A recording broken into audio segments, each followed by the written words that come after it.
many requests in the comment sections of my wood turning videos that I thought I would start off right at the very beginning. And this is the type of lathe that I would suggest anybody who's thinking of starting wood turning to get something similar to this type of lathe. In Australia you can buy these from Hare and Forbes. In the United States you can purchase these from Harbor Freight and Grizzly, and you can actually purchase this lathe with a variable speed. It's not only is it variable speed, it's got 3 speed settings as in the belts inside here, and it has a digital readout. Now that's the bare minimum I would suggest you get. You should be able to pick this up for less than $500. Also, a start-off kit of chisels, again around about $100. Should be able to get them. They don't have to be large professional type. This is an intermediate, quite inexpensive set of chisels. That's wood lathe chisels. Your lathe should come with what is known as a drive spur. If you see there's teeth on this, and it's got a center pointed bit, and this is what they call a live center. It's got a bearing in here and a center spike, so you hold the material between this. Now, additional to that, I would suggest that you purchase a wood lathe chuck. This is a wood lathe chuck. Now this comes with several different types of jaws. This would probably cost you around about $200 to $250.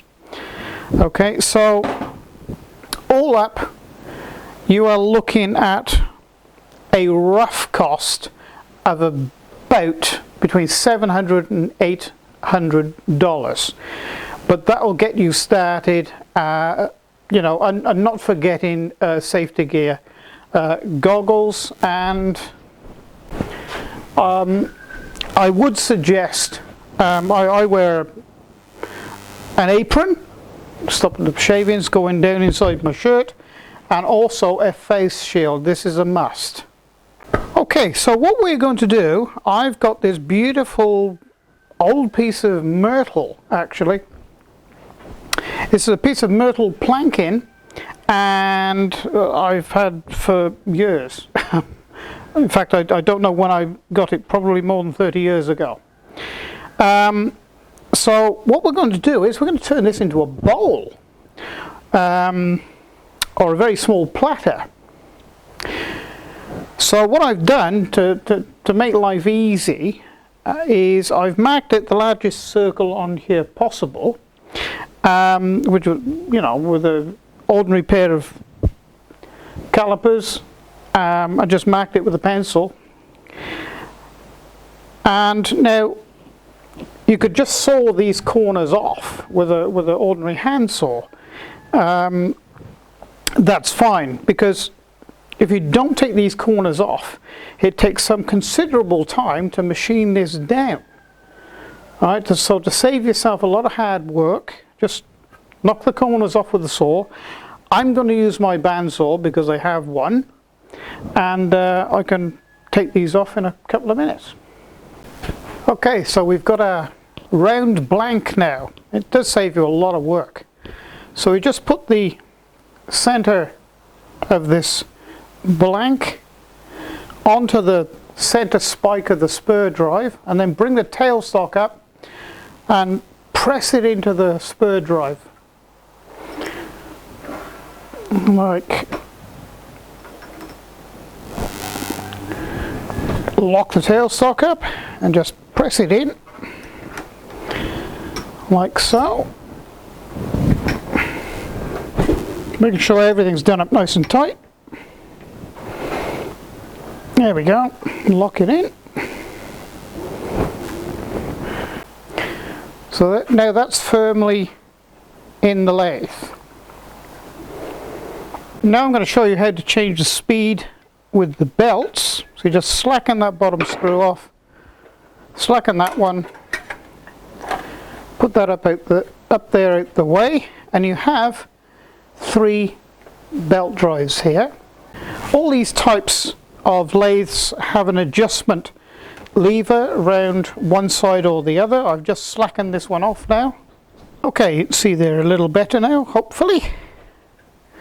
So I'm just going to take the belt off the bottom pulley, because that's the largest one, and then put it on the largest one up here. So the smallest one on the motor to the largest one on the top pulley up here. That will give us low speed because we've got a large diameter here. So I'll just tighten up the belts now. You don't have to over tighten these, just firm. And just so you can flex the belt like that, that's absolutely fine. And that's it, it's adjusted. Now before we start turning, I'm going to show you the best way to set your lathe up that I was taught back in the 60s. And it, you know, it rings true, it is true. I'm actually using it's actually a welding bench with a plywood board put on that I've got my lathe attached to. And I can set the height of this little table up and down. Now, the correct height for a lathe, whether it be a metal lathe or a wood lathe, is if you bend your elbow, right, so, and just stand next to it, the tool rest or the center of the lathe should be in line with the underside of your elbow. Okay, might seem strange, and the reason for that is it's the most comfortable position to hold the, should I rephrase that, it's the most comfortable and safest way to hold or position to hold the chisel. Okay, so the chisel is actually in line with your elbow there. You know, when you're using the chisel to machine, you know, you will actually move your whole body like this rather than you move your arms. Okay, it's much more stable. Not that there's a great amount of motion or pressure imparted onto you through the tool, or shouldn't be. If you keep the tool rest fairly close to the work, in other words, you machine away a little bit, then move the tool rest in slightly, all right, and always keep it between 1/4 and 1/2 inch gap there, no more than 1/2 inch. Certainly on a lathe this size, using tools this big. And that's the perfect way to work with a wood lathe, or indeed a metal lathe. Okay, so let's start machining this. Make sure that you're on the lowest setting on the variable speed, switch it on, and there's a couple of second delay, and then this will start spinning. Okay, so now we just present the tool to the work. Don't try and take too much off at any one time. A little bit at a time. You know, this is a very small lathe, or a fairly small lathe, but you can actually do quite a bit of work with this lathe. Just work away at it. And we're going to keep on machining this down till we get it nice and round.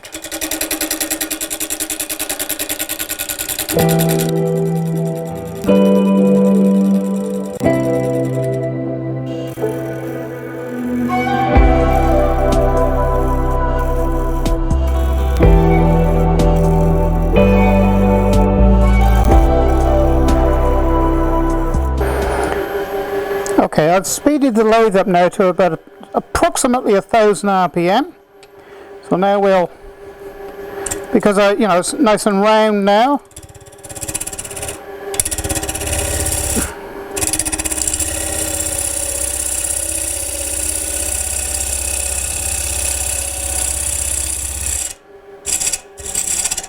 We'll just start to take this corner around. You don't need to be in a big hurry to do anything. Just take your time. Little cuts, little cuts. Alright, now I'm changing now to my small round nose scraper. Now this will clean the... I don't necessarily have to do this now, I just want to have a look at the material. So just clean the tool marks out of it.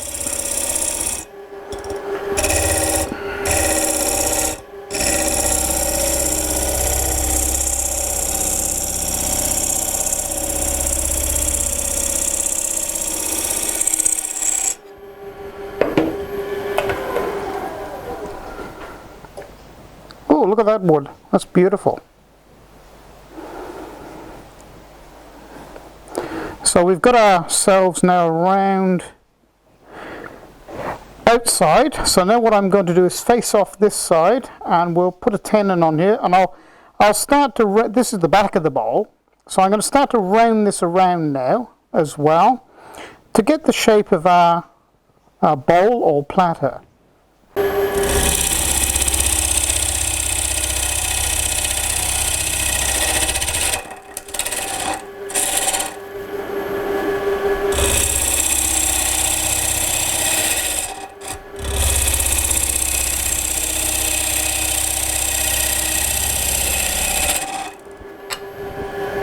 You can see that I've got the tool, the actual cutting part of the tool, slightly rolled over. Okay, so I'm just touching the tip in here to get a start, if I can get a start. Okay, and I'm just following it down like so. So what I'm actually doing is I'm rubbing the back of this. I'm starting to cut with the tip, and I'm rubbing the back, it's called rubbing the bevel, onto the material to stop the tool, the chisel, digging in too deep. Okay, so you'll notice that I had the tool rolled over this direction. Start the cut and then push it through, holding the bevel, sliding this bevel actually down the face of that material. Okay, so that does several different things actually. It stops the tool digging in any further, and also by rotating the chisel around this way, it also prevents the chisel biting in too deep. If you turn it this way, that means the chisel is going to present more of the cutting edge into the material, and you could get what they call a catch. In other words, the chisel could bite in real deep and could actually bring this out through from the, sort of bring it loose from the centers. So, when you're wood turning, it's, everything in moderation. Just take your time, and you'll be okay. All right, so I'm going to continue machining this back a little bit, then I'm going to machine the rest of this surface here, and then put a tenon in here to fit in my chuck.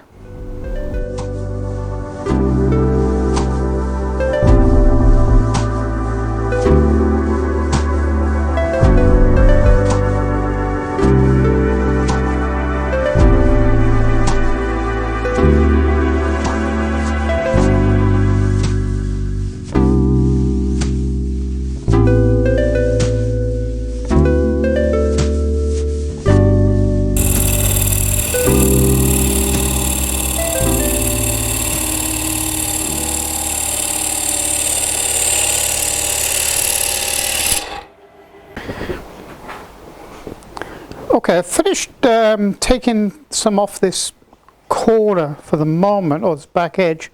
I'm just going to surface this off now, and I'm going to make a tenon in there for my chuck. So simply I just roll the tool over the other direction like that.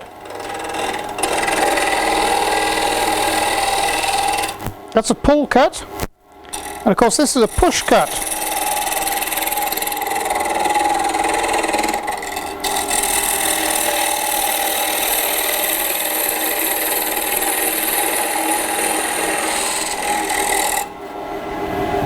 And let's clean that up really nice.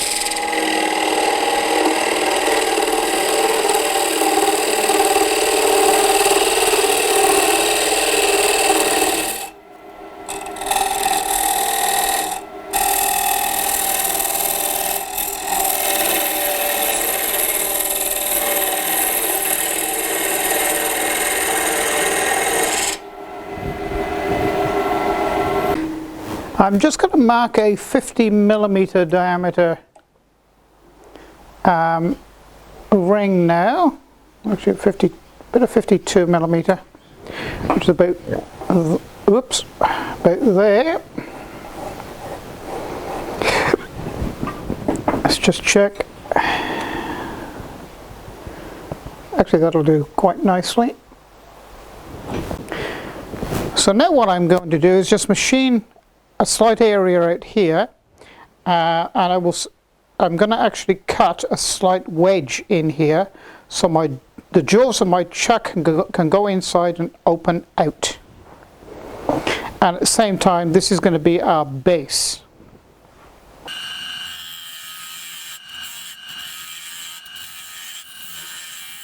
In actual fact, to do this job, I generally use my Patron off tool.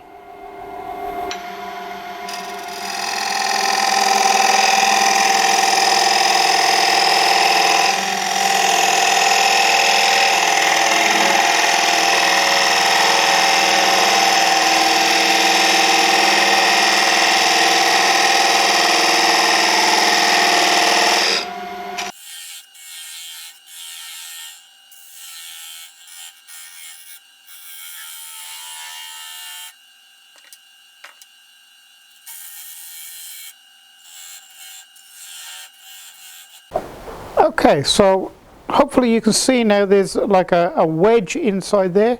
The jaws of my chuck are going to fit inside there, open out and grasp the piece of work. So now I'm going to clean this surface up here and then machine some more of this around here.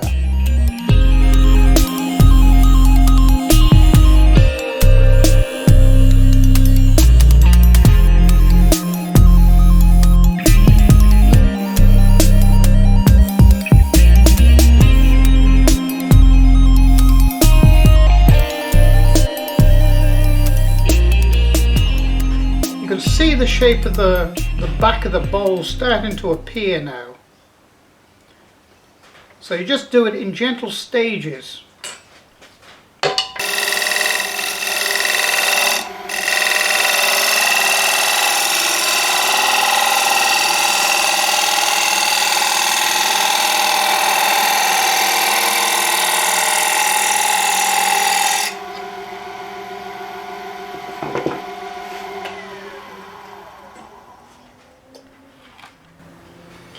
So what I'm going to do now is, virtually I have now machined the back of the bowl.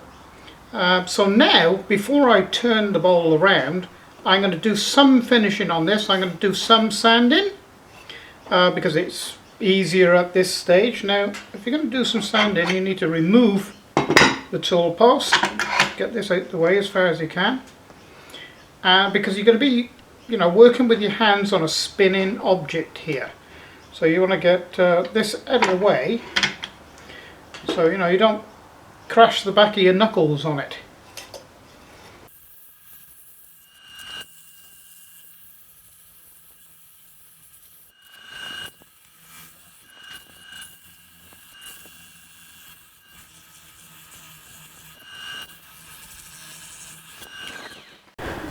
Okay, I've removed the piece of material now from between the centers, and I've knocked off the little nub that's there with a chisel. So now I'm going to pop this out of here, and you normally should get a rod similar to this. You just put it in the back and it comes out just like that. It's just the taper that holds it in inside here. So now I'm just going to fit the chuck onto the end of the headstock. This is the headstock. That's all it requires.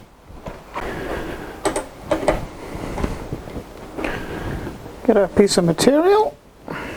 So now I'm just going to fit this over these jaws. These jaws are tapered as well. They're just going to splay out and grip the inside of this and hold our material.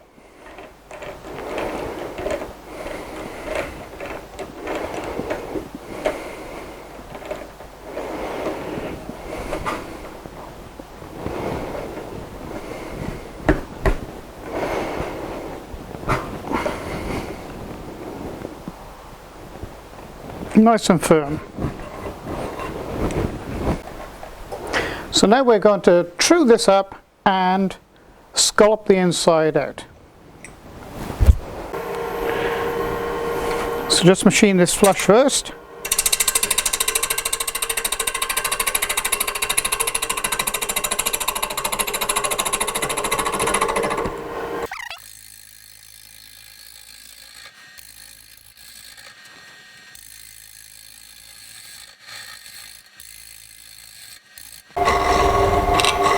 I like to start in the middle and work my way out.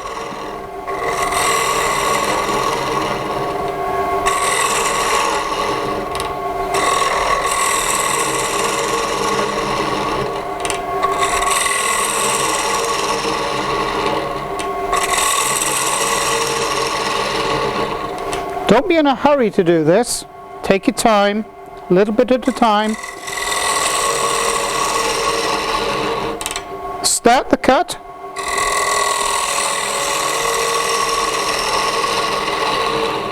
And just follow it down in, holding the back edge of the bevel up against the wood, like that. See, it's not cutting. So what you do, you start the cut with the tip, and then push in and follow it down. Rubbing the back of the bevel on the material prevents the tool or the chisel from cutting deeper into the material, and it gives you some control over making a cut.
Time to change back to our round nose scraper and do some finishing cuts here.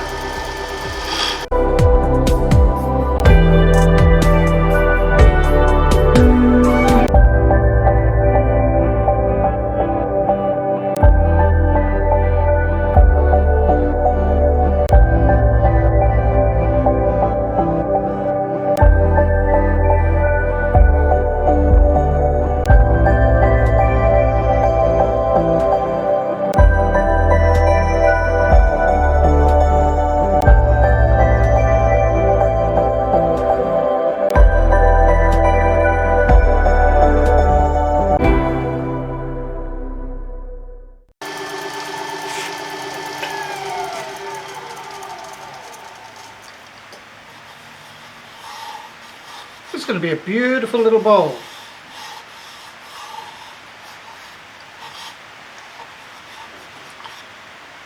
So now we need to do quite a bit of sanding.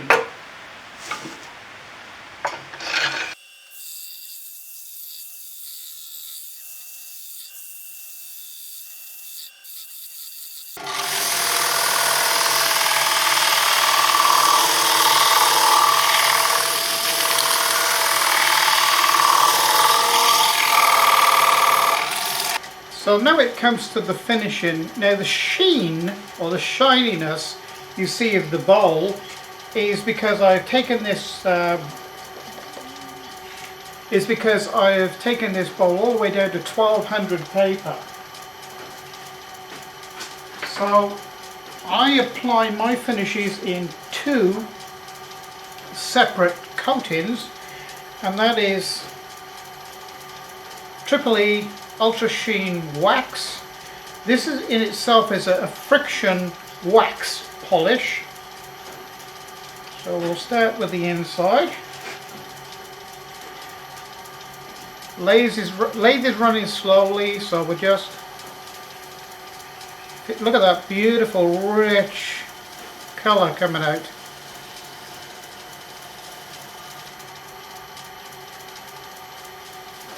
Work it in there.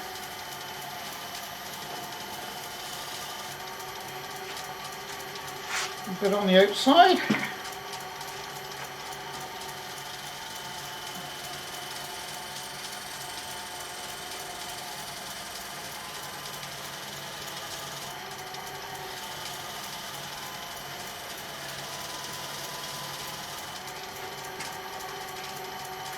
So now we'll buff it up.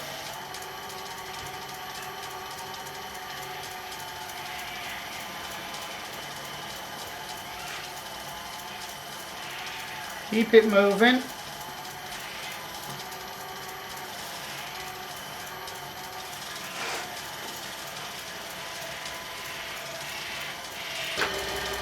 So the next application then is the glow, and this is all by U-Butte. It's an Australian product. You can buy this online from their shop. So just a little bit on the rag. This again is a friction polish.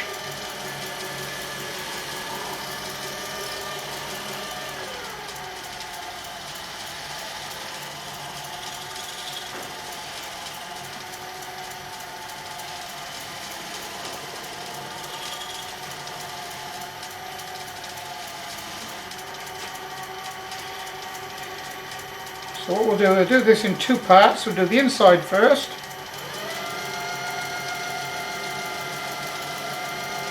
So this again is a friction polish. This is a top coat. Bit of a luster in that.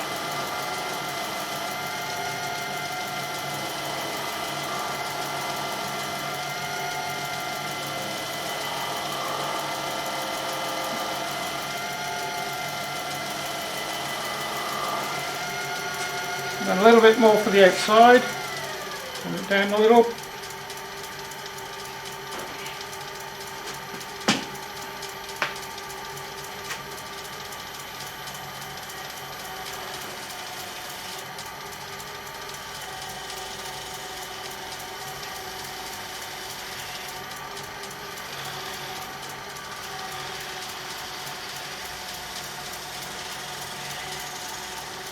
Just a bit of Clyde, turn the speed up.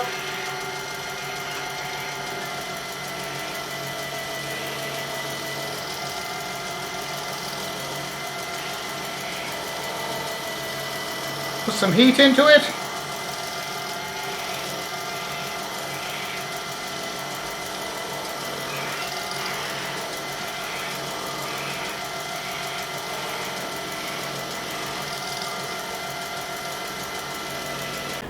And there, ladies and gentlemen, bring it around here a little bit, is our beautiful bowl. Absolutely stunning. Out of that piece of plank actually.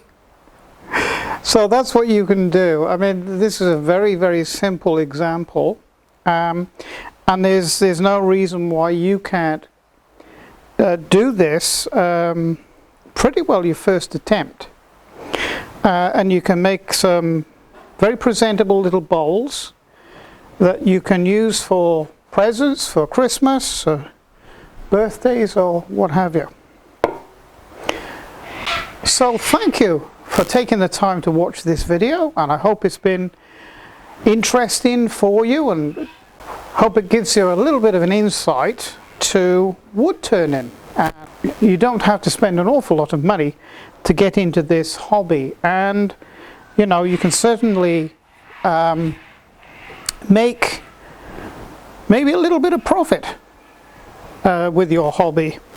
So again, thank you for watching the video, and please like, subscribe, and I have 2 channels now, and there's probably about 420 videos on wood turning, CNC routing, CNC milling, laser, getting a lot of success with laser, and of course all the associated programs with the electronic machinery. So it's bye for now.